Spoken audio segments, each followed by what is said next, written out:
Good morning students. कैसे हो आप सब। देखिए, आज कोई लेक्चर नहीं, कोई पढ़ाई नहीं। आज मैं आप लोगों के सामने एक इंस्पिरेशनल स्टोरी के साथ आया हूं।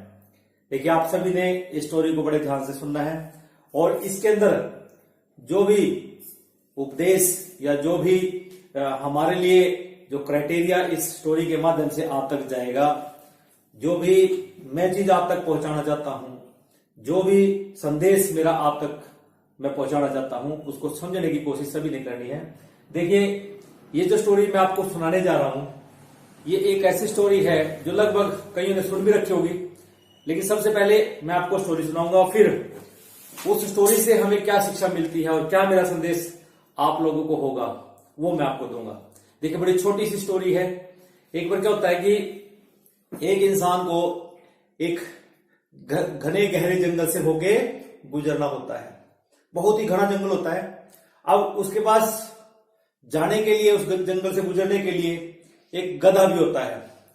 तो वो इंसान सुबह उस गधे पे सवार होता है और वो उस जंगल से जाने की कोशिश करता है। जैसे चलता जाता है, रास्ते में कब गड्ढा आ गया उसको पता ही नहीं लगा। और हुआ क्या, जो गधा था वो गड्ढे में गिर गया और जो आदमी था वो एक किनारे पे गिर गया। अब समस्या ये हुई कि गड्ढा बहुत गहरा था, उस गधे को निकालना वहां से बहुत ही मुश्किल था। फिर उधर से उसने मदद भी मांगी, लेकिन उस जंगल बिल्कुल सुनसान था, वहां पर उनकी मदद के लिए कोई नहीं आ सका। ऐसे करते करते टाइम बीतता गया और टाइम बीतते हुए फिर उस इंसान ने सोचा कि अब क्या करें, कि क्या मैं इस गधे को इसी गड्ढे में छोड़ दूं या मैं यहां से चला जाऊं। और फिर उसने ऐसे करते करते कि अगर मैंने उसने विचार बनाया कि अगर मैंने इस गधे को यहीं पे छोड़ दिया तो ये बेचारा तड़प तड़प के मरेगा। क्यों? क्योंकि इसको यहां देखने वाला कोई नहीं है, इसकी मदद करने वाला कोई नहीं है। ठीक है। और जब मैं इसको निकालने की कोशिश करूंगा तो मैं निकालने में इसको असमर्थ हूं और इसके साथ शायद मुझे भी अपना जीवन खोना पड़ जाए। तो फिर ऐसे विचार करता करता जब उसको लगा कि अगर मैं भी यहां पे रुकूंगा तो शायद मेरी भी जान जा सकती है, तो वहां से वो जाने का मन बना लेता है। देखिए, इंसान है, कुछ भी सोच सकता है, हम भी हैं, हम भी कुछ भी सोच सकते हैं कि जिससे जो ऐसे स्थिति में आ जाए तो हम अपने बचाव की ही सोचेंगे। लेकिन फिर उसके मन में एक सेकंड थॉट हो जाता है कि यार अगर मैं इसको गधे को यही गड्ढे में छोड़ के जाऊंगा तो ये तड़फ तड़फ के मरेगा। तो इससे बेटर तो यही है कि मैं इसको खुद इस गड्ढे में ही दफन कर दूं। तो उसने ऐसा मन बनाया, बड़े ही कड़े मन से उसने ये डिसीजन लिया और उसने क्या किया, उसमें गुस्से से भरे मन से उसमें मिट्टी डालनी शुरू कर दी। और वो मिट्टी डालता गया, किनारों से डालता गया और अचानक उसने देखा कि गधे का जो हाइट थी, जो पहले तो बहुत नीचा था गहरा, लेकिन अब गधा थोड़ा ऊपर आ गया। उसको लगा कि यार अगर मैं ऐसी मिट्टी डालता जाऊंगा तो शायद ये गधा बाहर आ जाए। तो उसने क्या किया, मिट्टी डालता गया और गड्ढा भरता गया और हुआ क्या, लास्ट में वो गधा बाहर आ गया। और इस तरह से उसने उस गधे को बचा लिया और वो वहां से निकल लिया। देखिए, बड़ी छोटी सी समाज स्टोरी है, सभी ने ध्यान से सुनी भी होगी। अब आते हैं कि इसका आपको सुनाने का उद्देश्य क्या है। देखिए, जैसा कि जब भी हम विकट परिस्थिति में होते हैं हमें कुछ ना कुछ करना चाहिए, हमें कुछ ना कुछ ट्राई जरूर करके देखना चाहिए। जैसे आज हमारे पास हम चारों ओर एक भयानक त्रासदी के शिकार हो चुके हैं। एक महामारी जो कोरोना नामक बीमारी है वो सभी तरफ फैली हुई है और मुंह पसारे खड़ी है कि कोई उसके पास जाए और उसको निगल ले।